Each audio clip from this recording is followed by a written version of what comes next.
go. Okay, and I'm just going to hand over. So this is Rebecca from the Climate Psychology Alliance, coming to talk to us all about the Climate Cafe concept, and give us a chance to think about how to put that into climate emergency centres, what sorts of ways it's going to help us to connect with the communities, give people a chance to talk about and engage with the climate crisis, and what sort of support they need to do that. Rebecca's going to talk for about 10-15 minutes, as I've said, and she's also got some PowerPoints that she's not going to use tonight, but she's going to send me the slides and I'll share them with the network afterwards, along with the recording, so that people have got something that they can refer back to. Okay, over to you, Rebecca. Progress. Great, thank you, Ruth. And I was just saying before most of you arrived how exciting it feels to be here. You know, I'm based in Oxford, and so my nearest climate emergency centre, I think, is Abingdon, and I've had some really good conversations with colleagues there, Michelle. And I think I can see there's someone here from Abingdon. Yes, hello, Sue. But I haven't had much to do with the with climate emergency centres generally, and I do find it a really exciting concept. So thank you for inviting me. And I'm here representing the Climate Psychology Alliance, and we are an organisation of people with often with psychological backgrounds, but not necessarily, certainly psychological interests, and a focus on how psychological ideas can be used to support people and to address the climate emergency. So it's partly about you know, developing understandings of eco-anxiety and the way people are kind of struggling with quite messy and difficult feelings. It's not so much about how we can use psychology to get people to do things differently. It's because there's a whole field of psychology which has been very well established, and we came in a little bit later to focus on really kind of what's going on right underneath the surface around the difficult feelings that the climate crisis evokes, and what support people need in order to process those feelings so that they can contribute and take action. And that's what a climate cafe is really about for me. And it's a slightly paradoxical concept, so bear with me and I'll try and explain it in a way that makes sense. What I'm suggesting is that, as Ruth said, I'll talk for maybe 10 or 15 minutes, try to introduce the whole concept and introduce some kind of you know, kind of dilemmas and issues with it, and then maybe ask you, because there are lots of us here tonight, to get into groups of about 2 or 3, or maybe more, but up to you really, and generate some questions and then come back with those questions and we can explore them. So what a climate cafe, in the model that we use within the Climate Psychology Alliance, and there are lots of models, but ours is a gathering of people meeting with facilitators to share their emotional and feeling level responses to the climate crisis. They are hospitable, warm, friendly. You know, we use the word cafe for a reason. The idea is that there's a sense of human connection, social warmth, if you like, and also the way in which people share food and drink together in cafes seems really important for helping people to open up. And the focus in a climate cafe is being able to talk about what our changing climate means for the participants, exploring some thoughts and feelings that can often be a little bit taboo, or maybe hard to put into words, especially for people who are kind of in family or friendship groups where the climate crisis is not talked about, or only talked about dismissively, or indeed only talked about despairingly. So it's and all of those situations can create a kind of silence.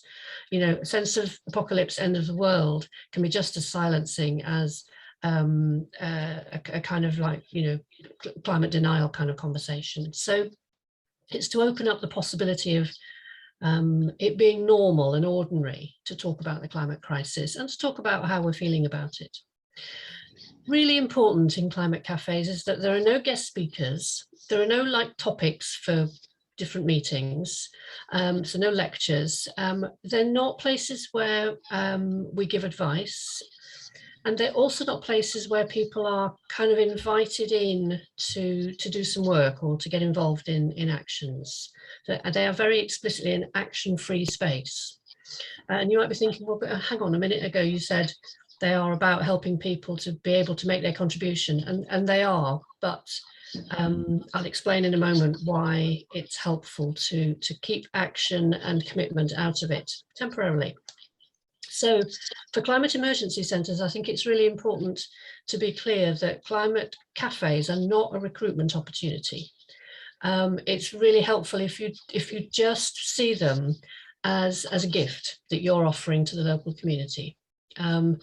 And yeah, of course, if people follow on from that afterwards to think what they're doing here and what, you know, kind of how can I get involved, that's fine. But it's really important not to want that. It's really important not to give people the feeling that you're kind of offering something in the hope that they will then give something back. And as I say, I'll explain why in a minute. When we talk about climate cafes, we explain that they're a thinking space, a bit of a haven from the kind of constant focus on busyness and activity, especially if you're activists or if you're just a very busy person. It's a place where there's no pressure to decide anything or persuade anybody of anything or be persuaded. They are confidential spaces, and because the focus is on sharing thoughts and feelings, rather than, you know, opinions or ideas about what should be done, that means that it, you know, because a feeling is a feeling, it's not right or wrong. So you can share feelings and nobody's going to correct you. Nobody's going to say, oh, you don't need to feel like that, or you shouldn't feel like that. You allow the feelings to be there. And the idea of that is that it enables people to put into words for each other and for themselves some of the feelings that get kind of kept under the surface a lot of the time. So those are the principles. And let me say something about who climate cafes are designed for and why we design them the way we do. So when I started doing climate cafes in 2018, it was because you know, things were starting to open up about the climate crisis. A little bit, tiny bit before XR really got going, but it was not long before that, and it was during our really hot, first of those really hot summers we've been having. So it was that people were starting to say, you know, the trees are dying in our parks. There's nowhere. There are no green spaces anymore. It's all brown, and people I was talking to were starting to say, you know, I wonder if it's something to do with climate change. And so there was a kind of opening up, and I thought, I wonder about a space where we can support that. And so people who haven't had that chance before have only just begun to think maybe there's a problem here, or people who've been struggling with the climate crisis for, you know, 20, 30 years, but nobody around them is really supporting them to process it. So the people who've just begun to worry about the climate crisis is where I thought perhaps you might be interested, because of course that's what climate emergency centres are for, isn't it? People to walk past and think, okay, there's some people over there seem to be worried about this. I'm worried too, maybe I'll go and talk to them. So I think a climate cafe is a really good kind of model version of that.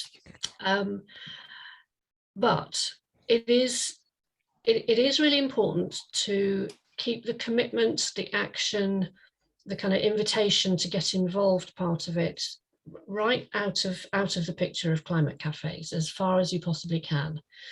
And that's because for kind of social reason first, which is that you know, it's also very polarized, isn't it? The climate emergency, the way people respond to it, it really affects people's sense of their identity. Or people's identity is very linked to how they position themselves in relation to it. And so for anybody who's not seen themselves as green or concerned or any kind of activist, there's going to be a lot of barriers to coming into any kind of conversation about it. Am I joining a cult?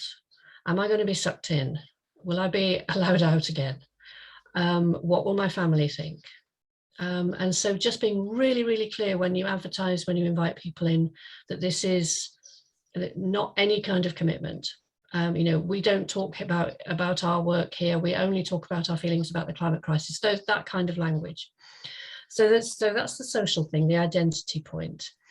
But then also, and this is where climate psychology comes in, climate evokes, or the climate crisis evokes, some really confusing and inhibiting feelings. So guilt, judgment, shame, terror for some people. All of those feelings are there, like in the ether, and people absorb them and respond to them in different ways. But those are all feelings that may get in the way of talking to others. And they're particularly going to be surfaced by any kind of indication that there are good or bad ways to respond to the climate crisis, and that perhaps inadvertently, which I think we may fall into in the environmental movement, there are good and bad people in relation to the climate crisis. So there are things that everybody in this privileged society will have more or less been finding themselves doing. You know, not everybody, but the kind of social expectation is that everybody should be going on you know, flying holidays if they can afford it. Everybody shouldn't worry too much about whether their home is insulated, because that's kind of not what we do. And everybody should keep buying things and throw things away. And so we've all been implicated in that. And so I'm very drawn to the XR idea of no blame, no shame. But I think that that's a very difficult thing to achieve. And so if you can say in these climate cafes, we don't talk about whether you're vegan, whether you fly, whether you have been an activist for 30 years, or whether you have only recently discovered that this is a serious problem because people are not telling us, then you're keeping that shame, those frightened feelings, those guilty feelings, just down low enough for people to be able to manage, and for some people to be able to kind of come in and take part. So those are the rationale. And what I like to think about, how I like to think about it, is kind of Zen thing, that if you can set aside your intention and just be there in the moment to connect with people and their feelings, something magic happens. And the intention, which of course is going to be there under the surface, to get people involved, to change them, to move them, to enable them to start taking action, will make itself, will be found, but it won't be found if people feel that actually under the surface what you want is for them to come in and start working with you. Difficult thing to achieve. And it is difficult, it's particularly difficult if the climate cafe is taking place in the Climate Emergency Centre, because, you know, then it's a bit difficult to get away from that idea, isn't it? So you could organise climate cafes in other places, other friendly cafes, community centres and so on. Or you could just kind of, you know, bite the bullet and give it a try, but just be really clear that we're offering this as a gift to the community. We're not offering it as a recruitment opportunity. So those are all my things about the principles. I'll just say a little bit about the practicalities. What happens in a climate cafe, which would typically run for about an hour and a half, a bit less maybe, but an hour and a half is a good amount of time. What happens is that you have a group of 8 to 10 people, plus your facilitators, 2 facilitators, sitting in maybe an area of your building that is slightly separate from other visitors. It doesn't have to be completely private. because it's a cafe. But it's nice if it's quiet enough, and that it's not going to encourage people to just kind of walk in the middle. So a little bit of a quiet space, food and drink, and an ecological frame. So you would start the Climate Cafe with a gentle round where everybody has a chance to speak, and it's quite relaxed as to time. Where how we do it is we have on the table a heap or a collection of natural objects, leaves, shells, stones, twigs, dried flowers, that kind of thing. And everybody picks one of the objects, and they just hold it for a bit and maybe connect with it and just notice how it feels and what it looks like, whether they can smell anything, what it reminds them of. And they use that natural object as when they're taking their turn to introduce themselves. And I won't go into any more detail because we don't have the time, but it's a very nice way to both introduce the idea that in a climate cafe you take it in turns to speak, and that in a climate cafe we kind of connect with nature a little bit, and it brings people in touch with some of their less acknowledged feelings. You know, if you're sitting holding a shell or a fossil or a twig, it will evoke some feelings about nature, which can be a helpful way to start. And once everybody has introduced themselves using that method, you just let the conversation flow where it wants to flow. And occasionally, as facilitators, you sort of remind people that the focus is feelings, but you're not, punitive about that. Just really important not to discourage people from sharing their feelings by being over reassuring when they do, and not to allow other participants to do that either. And you can finish with another round, or you can just let it flow, and really kind of thinking about how they that it should feel comfortable, relaxed, quite informal. So it's not a listening circle, although it has something in common with listening circles. It's not a climate grief circle because there may be other feelings and thoughts about climate. It's not a closed therapeutic group either. It's hospitality with a focus on feelings, creating what climate psychologist Sally Weintraub calls the culture of care, where we're caring for each other in these difficult times. Okay, I think I'm going to stop there. I've got more to say, but I think probably you've probably had enough of just listening, and it'd be quite good to pick up questions that people have got. I can see there's loads in the chat. I haven't had a chance to look. Are we all right to go into breakout rooms, or are there questions in the chat that I could focus on first? I don't mind. I'm wondering do people want a chance to go into a breakout room for a few minutes just to sort of reflect on what Rebecca's talked about? And just wave your hands if that's what you'd rather, or would you rather launch into some questions now? It's up to you. So raise your hands now if you want to have a few minutes of breakout room to digest and share, and raise your hands if you would like to just launch into questions now. It doesn't really, dangerous thing to do, Ruth, isn't it? I'm going to say let's give 5. Oh, Mary wants to just ask a question in Woking. Oh no, that's gone. Oh, she did the raise hand. That's handy. I'm going to do a 5-minute breakout room. I think just 5 minutes for people. I think it's just useful when you've just had a lot of information, just to have a little bit of a quiet space to kind of process it a bit, and then you kind of have some clear questions, and it kind of helps. So I'm just going to open up some breakout rooms. How many of us are there? 30. So Can I suggest, everyone, that you kind of focus on trying to think about how you might or might not use climate cafes in your CECs, and what questions that generates for you. And when you come back, if you wanted to put your questions in the chat. That way we'd have a sort of a record of them, and that will help with the record after tonight, and it will also mean that we don't forget to answer them. Brilliant. Thanks, Rebecca. Okay, I'm going to join one of the breakout rooms as well. So there you go. See you in a bit then. Thanks.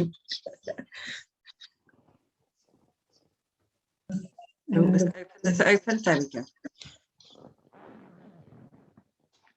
Oh, I don't know if I can join a breakout room, actually. It won't let me. I think you can, Ruth, if you're a host. Just go to the breakout rooms and click join on the one you want to go into. Okay. Which one's got less people in it? Okay, join that one. I'll just pop in for a little while and come back and check.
Well,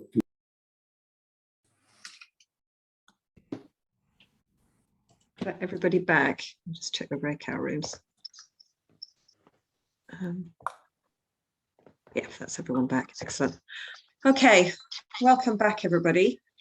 So yeah, I suppose this is the opportunity, sort of any questions that came up for you, or yeah, topics that you discussed in your rooms that kind of made you go, yeah, these are things that I need to just, like, what would I do with this, or how does this work?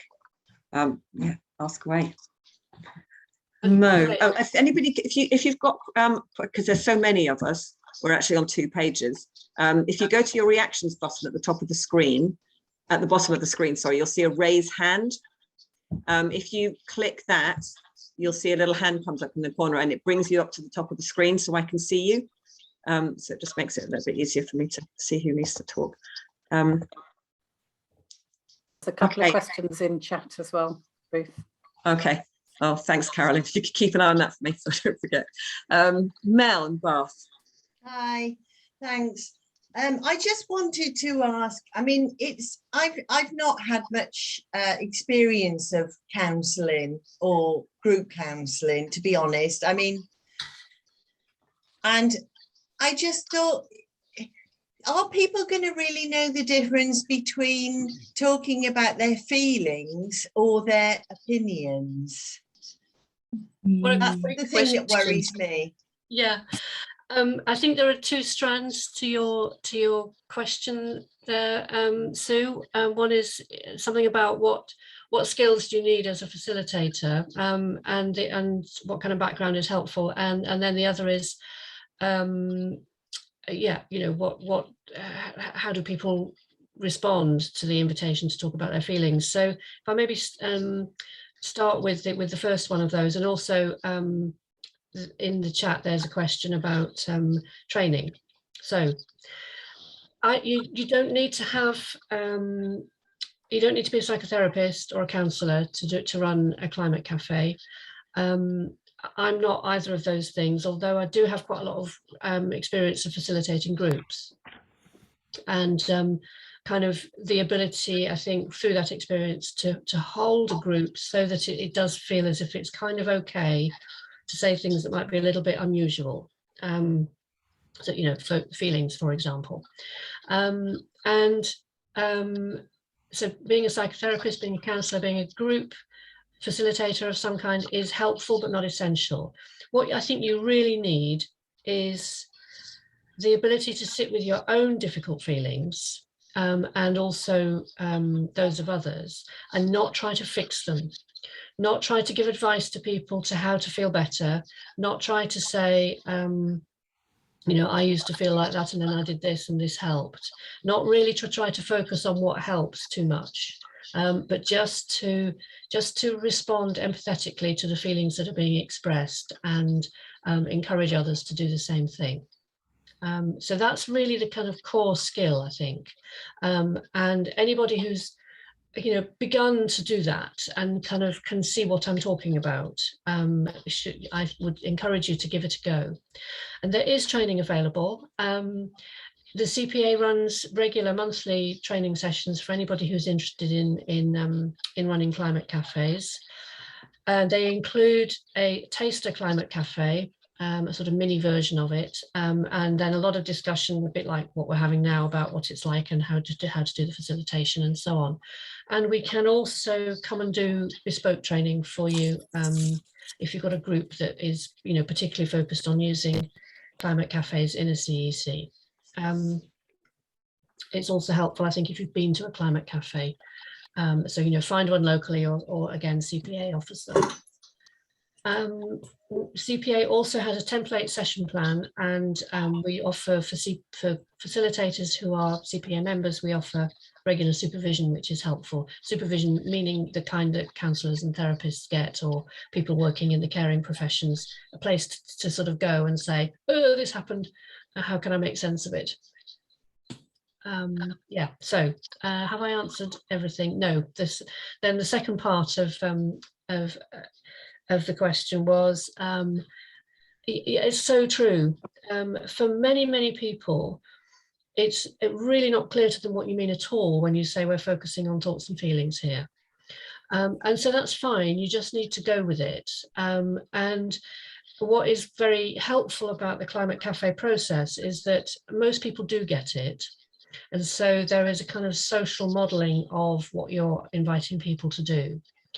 And it is possible, you know, if someone takes their turn and they are very, very ranty or very kind of asserting their opinions rather than talking about their feelings, what I would tend to do is let them do that, and then just at the end invite them to say something about a feeling that they're most aware of at the moment, just so that there's a kind of little gentle reminder that that's what we're there for. Even if they don't really hear it, it's fine. This is about change and people learning together. So people don't have to come along kind of already knowing what you mean. Okay. Shall we take the next hand up? That's Lynn. That's Lynn, yep. Ooh. Ooh. I think you might have just. Yeah, thank you. My question was that, is this an ongoing thing? And someone said in our group that it was meant to be monthly or something. And so someone could return again and again.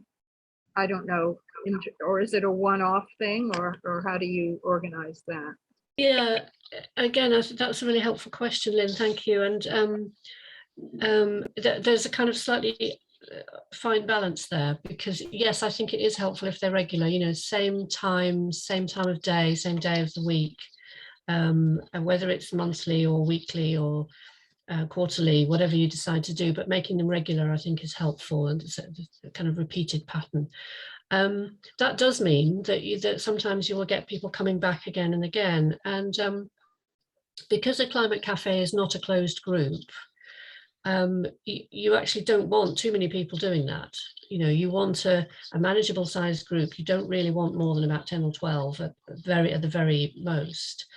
And so if you're beginning to get loads of people coming back time after time, it may be worth having a conversation with some of those people to say, is this meeting your needs, and what are you finding about it, and what else have you got going on in your life, and just being able to help them think, you know, what else could I do? It's not to kick them out at all, but just to wonder whether they've got a bit stuck with it in some way.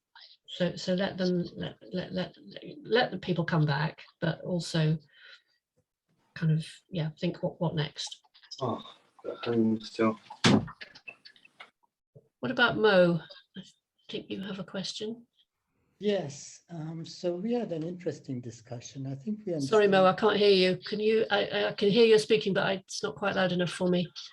Okay, so we had an interesting discussion. I think we understand the concept of Climate Cafe. The question that we had is, you've been running since 2018, or you've been involved since 20. During that time, what do you think has been your achievement? What difference have you made to the community? What was your last sentence, sorry? What difference have you made to the community or the environment, or in any way you want to? Yeah, great challenge. Impact. Yeah. I can't answer that myself, but what I can tell you is that at the University of Bath, there is a research project underway at the moment looking precisely at that. You know, what is it like for people taking part in climate cafes, and how does it change them? How does it change their intentions or thoughts or experiences? Because and that will be, where are we now, February, that will be completed, I think, at the end of, for the fieldwork will be completed at the end of this academic year. So in kind of towards the end of this calendar year, we may begin to see some of the outcomes of that research. But it's a difficult thing to research precisely because it's so casual. So I can see there was a question in the chat, do you invite people to book? So you can kind of find out something about them, and they've got a contact. And that's the dilemma, because you want to make it as easy as possible for people to come along. And if you require people to book, that just adds a little bit of a barrier. You don't book to go to a cafe unless you've got a very large group and you think you better, you want to reserve a table. But cafes generally kind of places that we book, and we want to kind of give that message. So it's difficult. So I can't say to you, I know that climate cafes have this and this effect. What I can say is that we do know from climate psychology and from psychology more broadly that processing feelings has a freeing up effect. Because then what you get is a bit less of people's energy going into keeping their feelings manageable, and a bit more energy therefore available for whatever people want to do with their feelings, which might be take action, or it might be grieve, or whatever. So this is drawn up, this based on what is known about the effect of group work and talking to other people and normalizing those kinds of conversations. I had another question related. I run a happiness cafe. I've been doing that for about a couple of years. We discuss emotions, feelings openly, and it's about normally 8 or 10 people. But we also promote best practices to improve mental well-being. So we don't see as being a conflict that cafe is completely informal and including some form of formality and structure to it. Do you think that could be included in climate cafe as well? Could formality and structure be included? Yeah, like providing some guidance on, the impact of our lifestyle on the environment. Absolutely. The whole ecosystem of social interactions and interventions and processes that help people manage the climate crisis, they're great, and happiness cafes are great. And we take the view that because we base climate cafes on death cafes, that we keep the information out. But that's not to say that providing information is a bad thing. It's just it wouldn't be a climate cafe. That's all. It's just how we define it. Not that we think it's somehow better than anything else. It's just what there is, and it is very likely to be the case, I think, that some people might come to a climate cafe and then decide, actually, I want to find out more about this. And if you're also providing, or about educational approaches of one kind or another, that's a great referral to be able to make. Ruth. Thanks. Yeah, I was going to, just in response to that, I think, because I'm a therapist in my other hat, that I think what you're talking about, Mo, is, and I think what Rebecca's saying is everybody's in a different place, and they need different things. So there might be people who want to go to a happiness cafe because that's what they're needing in that moment, and having that space there is something that's helpful for them. Somebody else is just entering in and just needs to understand how they're feeling or express that, and the climate cafe might be what's best for them. So it's about having those different spaces, and that's why so many different things. It's great. I did mention this to Rebecca when everyone else was in the breakout room. I was just going to raise it in the group as well.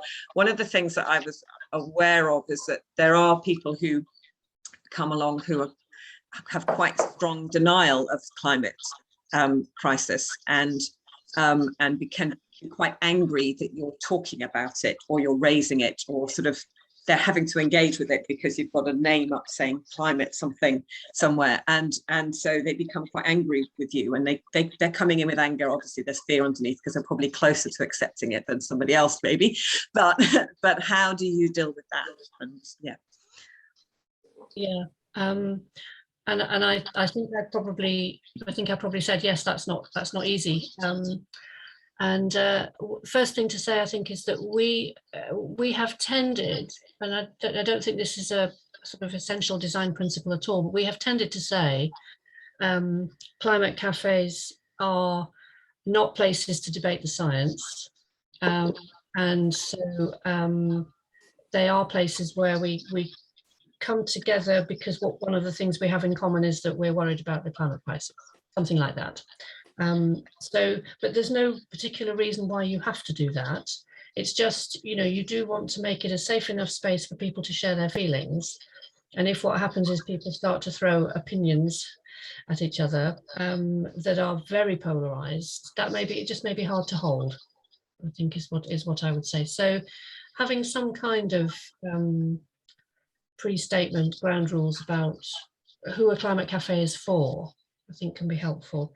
This idea of a taboo, people, it's not easy to find a space where we can talk about climate.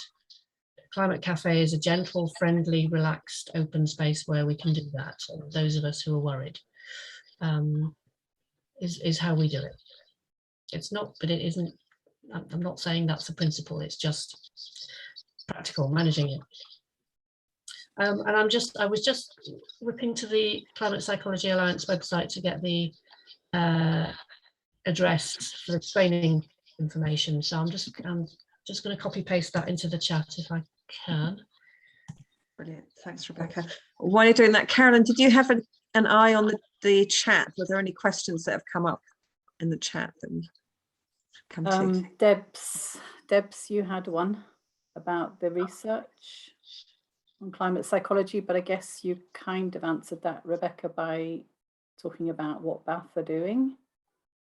Yes, I mean, I see that there are a couple of questions about climate psychology, and I think it may be kind of beyond the scope of this meeting to go into that in any detail. But Climate Psychology Alliance has an area of the website that's what we call the handbook, which is a kind of introduction to some of the ideas in climate psychology and lots of books and references. So I'd encourage you to go to the website if you're interested in the training, but you should be able to find the handbook there as well.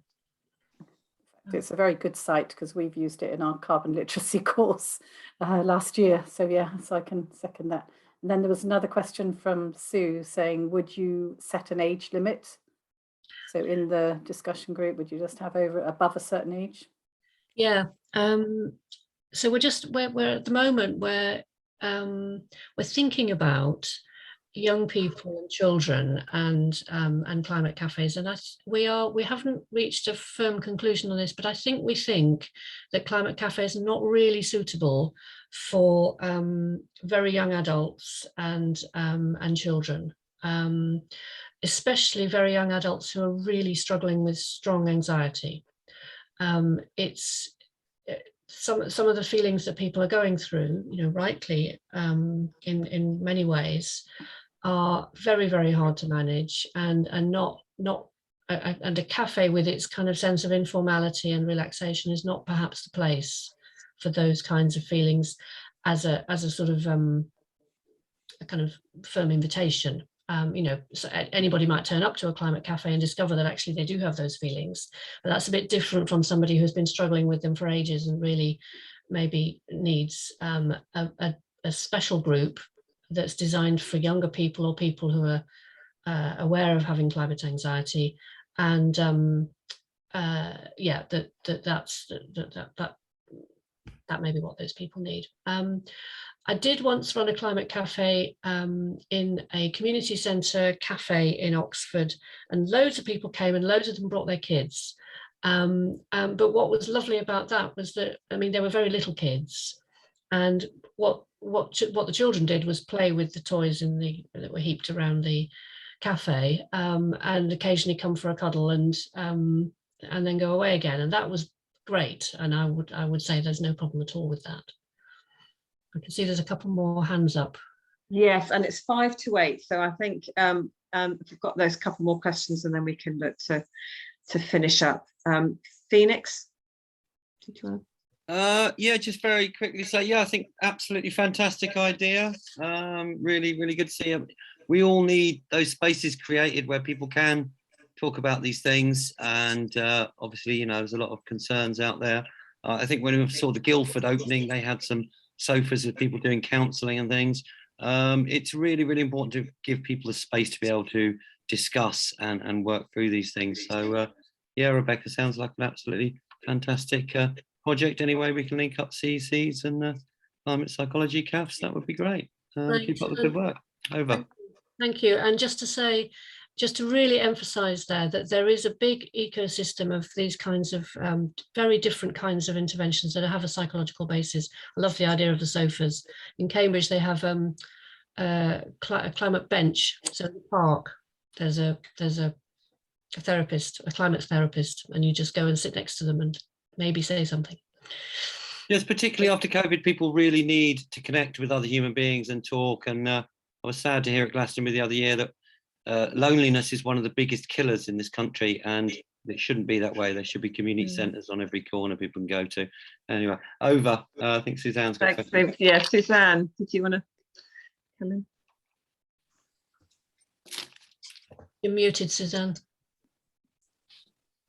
Yeah, we've talked about what normal people have just come through COVID, and I know there's lots of sections of society. Would you perhaps offer a different type of meeting for those who needed more support from people with learning disabilities, or perhaps near suicide, generally, because that is, if you perhaps got somebody there that was not